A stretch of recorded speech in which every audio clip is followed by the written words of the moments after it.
করোনার প্রথম ধাক্কার অনেকটাই কাটিয়ে উঠছে বাংলাদেশ, তবে সংশয় কাটছে না নন কোভিড অসুখের চিকিৎসা নিয়ে, কেননা হাসপাতালগুলোতে বেশিরভাগ রোগী এখন অন্য রোগের। তাই দর্শক, কোভিড সহ সেই সব রোগের চিকিৎসা নিয়ে যমুনা টেলিভিশনে আবারও শুরু হলো ডক্টরস অন কল। থাকছেন দেশ বরেণ্য বিশেষজ্ঞ চিকিৎসকরা। আমাদের আজকের বিষয় স্বাস্থ্যসেবা এখন ঘর থেকেই। সরাসরি পেয়ে যাবেন আপনার সমস্যার সমাধান। পরামর্শ পেতে আমাদের ফোন করুন 982405 এই নাম্বারে, এবং ফেসবুকে আপনার সমস্যার সমাধান জানতে চাইতে পারেন। আপনাদের সাথে থাকছি আমি টুম্পা হাসান। আজ আলোচনার জন্য আমাদের সাথে আছেন ঢাকা মেডিকেল কলেজের ডাক্তার লুৎফুন নাহার শম্পা, তিনি গাইনি বিভাগে আছেন।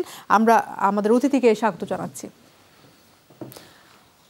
মায়েরা স্বাভাবিকভাবেই চান যে সুস্থ অবস্থায় সন্তানের জন্ম দিতে, কিন্তু বিভিন্ন কারণে দেখা যায় যে এই যে স্বাভাবিক প্রক্রিয়া সেটির মধ্যে জটিলতা দেখা দেয়, যা মা ও শিশুর জন্য বিপদজনক হয়ে উঠতে পারে। তাই প্রত্যেকটি মায়ের উচিত গর্ভাবস্থায় এইসব বিপদ সম্পর্কে সচেতন থাকা। তাই ডক্টর লুৎফুন নাহার শম্পা, আপনার কাছে আমরা সেই প্রশ্নটি জানতে চাইব যে কি কি লক্ষণ দেখা দিলে পরে আসলে মায়েদের সচেতন থাকা উচিত। সেই বিষয়গুলো নিয়েই প্রথম যে বিষয়টি আসে যে অধিক মাত্রায় বমি হওয়া একটি লক্ষণ হিসেবে, ডেঞ্জার সাইন হিসেবে কাউন্ট হয়। সেই অধিক মাত্রায় ভমিটিং হওয়া মানে আসলে দিনে কতবার ভমিট হওয়াকে বোঝাচ্ছে? আসলে ধন্যবাদ আমাকে এত গুরুত্বপূর্ণ একটা বিষয় নিয়ে কথা বলার সুযোগ করে দেওয়ার জন্য। আসলে গর্ভাবস্থায় আমাদের একটা মেয়ের জন্য খুব গুরুত্বপূর্ণ সময়। এ সময় বিভিন্ন হরমোনাল পরিবর্তনের কারণে তার শারীরিক এবং মানসিক বিভিন্ন ধরনের পরিবর্তন, এবং সেই পরিবর্তনের প্রেক্ষিতেই কিন্তু তার স্বাস্থ্যের যে রোগ প্রতিরোধ ক্ষমতা বা সাধারণ যে নিয়ম কানুন সেভাবে কিন্তু চলে, তখন কিছু আলাদা আলাদা সিমটম, যেমন গর্ভাবস্থায় বমি হওয়া আর আর্লি প্রেগন্যান্সিতে বা গর্ভকালীন সময় প্রথম দিকে আমরা খুব সাধারণ একটা সিমটম হিসেবে বুঝি। কিন্তু যদি কোনো কারণে তার এত বেশি বমি হয় যে সে তার স্বাভাবিক কার্যক্রম করতে পারছে, বা যে বমির কারণে সে কোনো কিছু খেতে পারছে না, বা তার ডিহাইড্রেশন দেখা দিচ্ছে, তার ব্লাড প্রেশার কমে যাচ্ছে, এরকম ক্ষেত্রে সেই বমিটাকে অবশ্যই আমাদেরকে সাধারণ বমি থেকে তুলে চলবে। তো এবং পরবর্তীতে যখন আমাদের গর্ভকালীন তৃতীয় ধাপে, যেটাকে আমরা থার্ড ট্রাইমেস্টার বলি, সেখানেও কিন্তু অতিরিক্ত বমিটাকে আমরা অন্য একটা রোগের লক্ষণ, যেটাকে আমরা সিভিয়ার প্রিএক্লাম্পসিয়া বা গর্ভকালীন উচ্চ রক্তচাপের যে মাত্রা যখন বাড়তে থাকে, তখন কিন্তু আমরা দেখি যে অনেক রোগী আমাদের কাছে শুরুতেই কমপ্লেন নিয়ে আসে যে তার হঠাৎ করে অনেক বমি হচ্ছে। এই জন্য এই দুটি ক্ষেত্রেই অতিরিক্ত বমিটাকে আমাদের অবশ্যই অবশ্যই রোগী যখন আমাদের কাছে এ জাতীয় কমপ্লেন করবে, সেটাকে অবশ্যই গুরুত্ব দিয়ে দেখতে হবে এবং সেই অনুযায়ী আমাদেরকে চিকিৎসা দেওয়া। এবং এই যে ডেঞ্জার সাইনগুলো নিয়ে কথা বলছিলাম, তার মধ্যে কিন্তু আরেকটি দ্বিতীয় ডেঞ্জার সাইন হিসেবে কাউন্ট হয়, যেটি হচ্ছে ব্লিডিং। এই ব্লিডিংয়ের বিষয়টি একটু জানবো আপনার কাছ থেকে, যে গর্ভাবস্থায় ব্লিডিং হওয়া কতটুকু হওয়া নর্মাল, এবং আসলে কখন কতটুকু হলে পরে একজন ডাক্তারের শরণাপন্ন হওয়া উচিত? ব্লিডিং হওয়া প্রেগন্যান্সিকালীন সময় কিন্তু স্বাভাবিক ঘটনা না, সেটা কখনোই না।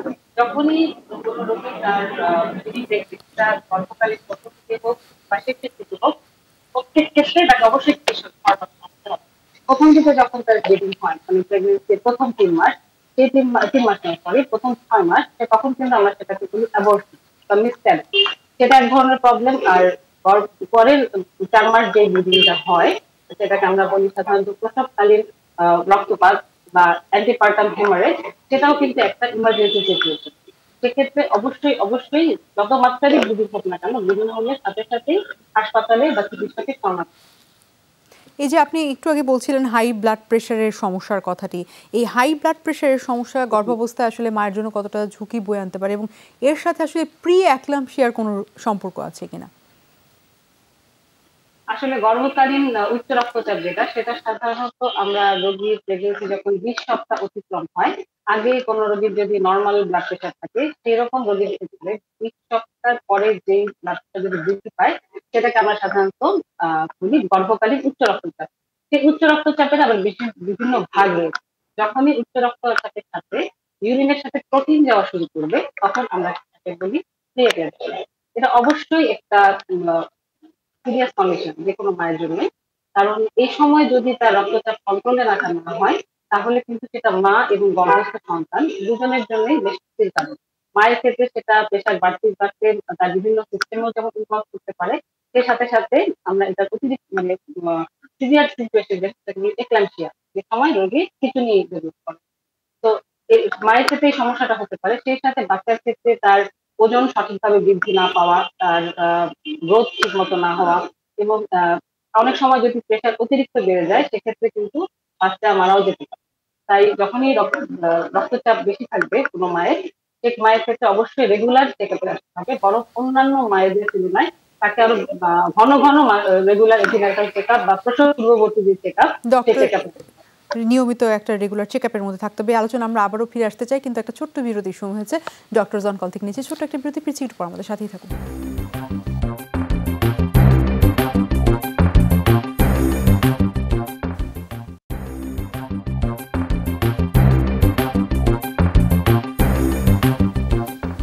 স্বাগত জানাচ্ছি আবার ডক্টর জন কলে। আজ আলোচনার জন্য আমাদের সাথে আছেন ডাক্তার লুৎফুন নাহার শম্পা, বিশেষজ্ঞ প্রসূতি ও স্ত্রীরোগ বিভাগ, ঢাকা মেডিকেল কলেজ হাসপাতাল।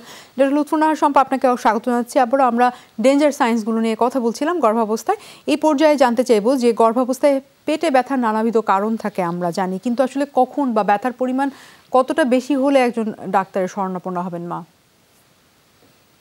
আসলে প্রেগন্যান্সি কালীন সময় অনেক কারণেই ব্যথা হতে পারে। একটা যেটা সত্যিকারের ব্যথা, সেটা হচ্ছে যদি তার ডেলিভারি পেইন উঠে। সেই ব্যথাটা সাধারণত দেখা যায় যে গর্ভকালীন 36 সপ্তাহ পরে, সাধারণত যদি টার্ম প্রেগন্যান্সি হয় সেক্ষেত্রে তার ব্যথাটা উঠবে বা তার আগে উঠতে পারে। অন্য ব্যথার সাথে প্রেগন্যান্সি ডেলিভারি ব্যথার পার্থক্য হচ্ছে এই ব্যথাটা টানা থাকে না, আসে যায় এবং সেই সাথে সাথে পেটটা শক্ত হয়ে যায়। আর এছাড়া অন্যান্য যেসব কারণে ব্যথা হতে পারে, কোনো কারণে যদি তার তলপেটে কোনো জরায়ু না, প্রস্রাবের ইনফেকশন যদি থাকে, সেই প্রস্রাবের ইনফেকশনের কারণে তার ব্যথা হতে পারে। এছাড়াও আরেকটা যেটা হয় যে যদি গর্ভকালীন শুরুর দিকে অনেক সময় দেখা যায় যে যদি কারো মিসক্যারেজ বা অ্যাবর্শন হয়ে যায়, সেক্ষেত্রে তার তলপেটে ব্যথা হতে পারে।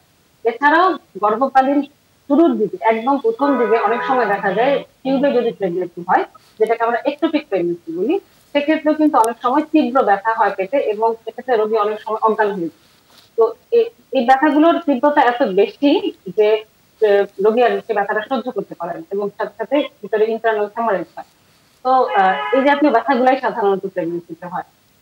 এবং পেটের ব্যথার পরে কিন্তু পেটের আকারের বিষয়টিও চলে আসে, যে অতিরিক্ত ছোট আকার বা অতিরিক্ত বড় হয়ে যাওয়া, এইগুলোকেও কেন ডেঞ্জার সাইন হিসেবে কাউন্ট করা হয়? আসলে আকারের বিষয়টি যদি একটু বোঝাতেন। হ্যাঁ, আকারের বিষয়টা হচ্ছে কি, কোনো কারণে তার ইউটেরাস যদি দেখা যায় যে হঠাৎ করে বড় হয়ে যায়, তখন আমরা যেটা চিন্তা করি যে হয়তো তার অ্যাডাপ্টর প্লাসেন্টা বা গর্ভকালীন যে ফুলটা, সেই ফুলটা কোনো কারণে তার জরায়ু থেকে উঠে গিয়ে এবং সেখানে ব্লিডিং জমা হয়ে ইউটেরাসটা বড় হয়ে যাবে।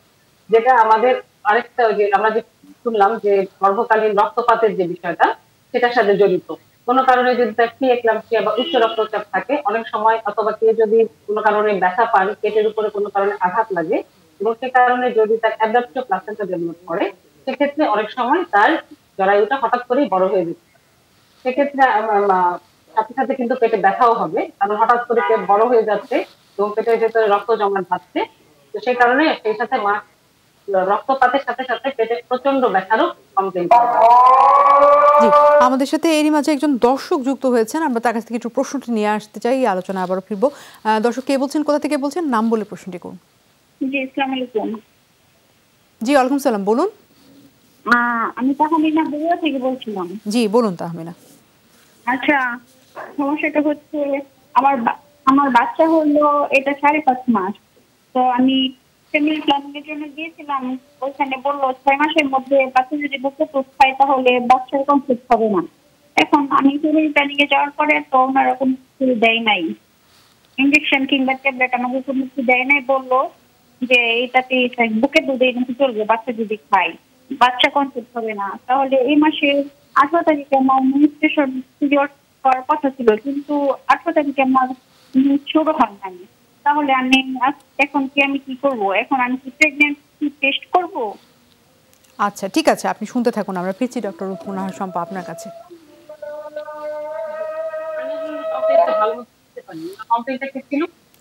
ওনার ব্রেস্ট ফিডিং বেবি আছে এবং উনি আসলে বুঝতে পারছেন না, উনি যেহেতু ওনার পিরিয়ডস হচ্ছে না, উনি কি প্রেগন্যান্সি টেস্ট করাবে কিনা।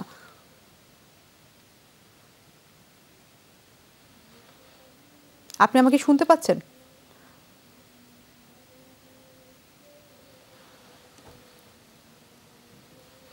ডক্টর লুৎফুন নাহার শম্পা শুনতে পাচ্ছেন আমাকে?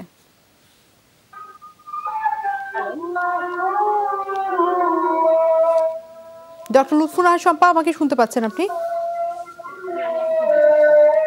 আমাদের সাথে একজন দর্শক যুক্ত হয়েছিলেন, তার সমস্যার কথাটি বলছিলেন, তাহমিনা নাম, বলছিলেন যে তার বাচ্চার বয়স 5.5 মাস, ব্রেস্ট ফিড করাচ্ছেন এবং তার পিরিয়ড স্টার্ট হয়নি এখনো। জানতে চাইছিলেন যে আসলে উনি কি প্রেগন্যান্সি টেস্ট করাবেন কিনা এই অবস্থায়। গর্ভ পরবর্তী অবস্থায় একজন মা যদি তার শিশুকে এক্সক্লুসিভ ব্রেস্ট ফিডিং করান, মানে প্রতিদিন যদি শুধুমাত্র বুকের দুধ চালানো সেক্ষেত্রে কিন্তু তার মাসিকটা শুধুমাত্র সেক্ষেত্রে যদি তিনি তার বাচ্চাকে এক্সক্লুসিভ ব্রেস্ট ফিডিং করাতে পারবেন, সেক্ষেত্রে তার প্রথম 6 মাস যেহেতু এক্সক্লুসিভ ব্রেস্ট ফিডিং করানো হয়, পিরিয়ড শুরু নাও হতে পারে। তবে সেক্ষেত্রে উনি যদি মনে করেন যে ওনার বাচ্চাকে এক্সক্লুসিভ ব্রেস্ট ফিডিং করাচ্ছেন না, তবে সেক্ষেত্রে উনি একবার টেস্ট করে দেখতে পারেন। তবে এক্সক্লুসিভ ব্রেস্ট ফিডিং করালে জি, আমরা এই আলোচনা আবারও ফিরে আসবো। একটা ছোট্ট বিরতির সময় হয়েছে, ডক্টর জন কল থেকে নিচ্ছে আরেকটা ছোট্ট বিরতি, ফিরছি একটু পর, সাথে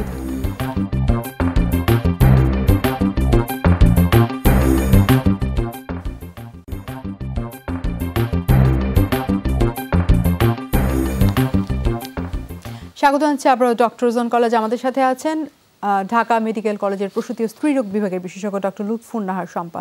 ডক্টর লুৎফুন নাহার, আমরা ডেঞ্জার সাইন নিয়ে কথা বলছিলাম, এই পর্যায়ে লেবার পেইন নিয়ে আপনার কাছে একটু জানতে চাইবো যে লেবার পেইন যদি প্রলংড হতে থাকে ধীরে ধীরে, সেটি কিভাবে ঝুঁকির কারণ হয়ে উঠতে পারে এবং আসলে কতক্ষণ হওয়াটা স্বাভাবিক লেবার পেইন? আসলে প্রলম্বিত প্রসবের কারণে আমাদের দেশে কিন্তু মাছের মৃত্যু এবং শিশু মৃত্যুর হার অনেক বেশি।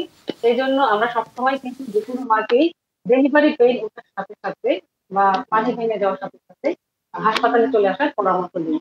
কিন্তু তারপরও আমাদের দেশের পার্সপেক্টিভে তো আসলে অনেক কোনো হোম ডেলিভারি সংখ্যা অনেক বেশি।